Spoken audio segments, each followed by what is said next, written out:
मैं आपको आज एक नई बात बताने जा रहा हूं। भारत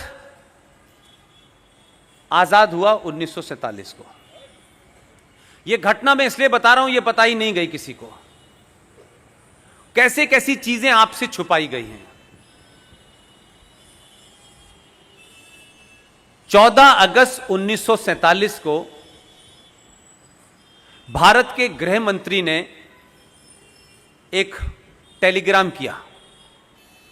देश के एक बहुत बड़े नामी ग्रामी शास्त्रीय संगीत के महान विभूति को एक टेलीग्राम किया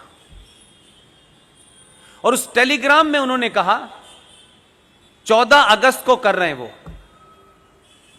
किसी के माध्यम से भेजा और यह कहा कि यानी कल यानी 15 अगस्त को नेक्स्ट डे अर्धरात्रि को भारत के आजादी की घोषणा होगी। संसद में आपको वंदे मातरम गाना है। यह रेफरेंस मैं इसलिए बता रहा हूं, उस वक्त भी उन परिस्थितियों में जहां बड़े सारे दबाव थे, जहां बहुत सारे काम आप नहीं कर सकते थे, उसके बीच में अगर वही विल हो जो राज्यसभा में 35 के लिए थी, उन लोगों ने कैसे उन कामों को खामोशी से कर दिया। सरदार पटेल ने टेलीग्राम भेजा, जिनको भेजा उनसे कहा, उन्होंने कहा मैं आऊंगा और वंदे मातरम गाऊंगा। लेकिन शास्त्रीय संगीत के उस महान आदमी को देखिए, वो किसी राजनीति में नहीं था। उन्होंने कहा मेरी एक ही शर्त है, मैं 22 लाइनों का 9 मिनट का पूरे वंदे मातरम गाऊंगा, तभी आऊंगा। सरदार पटेल ने कहा आपकी शर्त मंजूर है। एक चार्टर्ड प्लेन गया मद्रास से, उनको लेके आया और उन्होंने 9 मिनट का 22 पंक्तियों का पूरे वंदे मातरम गाया। उस महान आदमी का नाम है पंडित ओंकार नाथ ठाकुर। अगर वो संगीतकार भी थे तो जब उनको मौका मिला संगीत बजाने का, तो उन्होंने अपने राष्ट्र के प्रति ज्यादा महत्व दिया, अपने गाने बजाने पे नहीं दिया। अब कह सकते हैं कि एक संगीतकार ने इतना बड़ा, अरे भाई राष्ट्र अगर उसके सामने था तो वो संगीत का भी इस्तेमाल कर सकता था।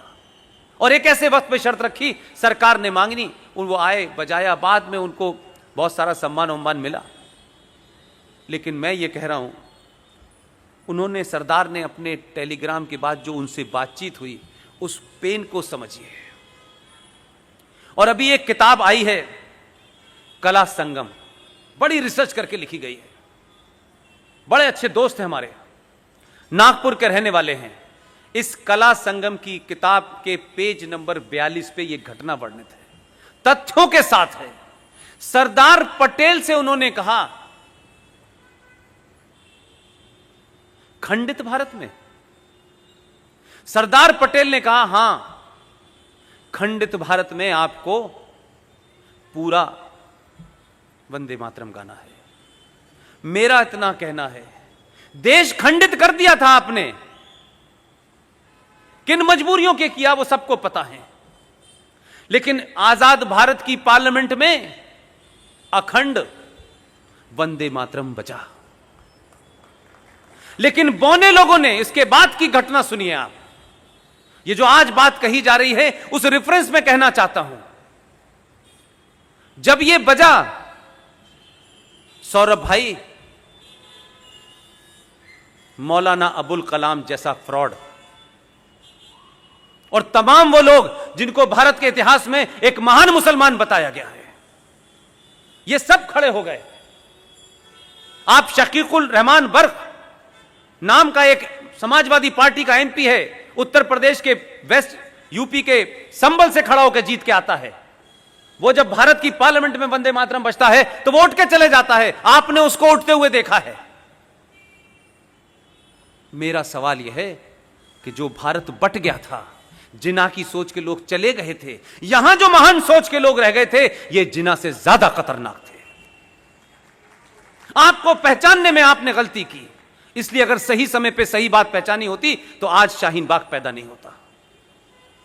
मौलाना आजाद के अंडर में कमेटी बनी और यह माहौल क्रिएट किया गया कि इस वंदे मातरम के अंदर देवियों का जिक्र है, इससे हमारी भावनाएं आहत होती हैं, लिहाजा इसको हम सुनना पसंद नहीं करेंगे। यह जब की बात है जब आपने मजहब के नाम पे एक देश मांग लिया था। उनको कोई शर्म और कोई डर नहीं था, क्योंकि जाने वाले जा चुके थे। यहां जो सेकुलरिज्म के नाम पे बैठे हुए थे ये उनसे ज्यादा खतरनाक थे। इन्होंने उन्हीं का एजेंडा पूरा किया और बाकायदा संशोधन हुआ और कहा कि इसमें सिर्फ ऊपर की 4 या 5 लाइनें गाई जाएंगी, क्योंकि इस देश के मुसलमान जो यहां रह करके हमारे ऊपर एहसान कर रहे थे उनकी भावनाएं आहत हो रही हैं।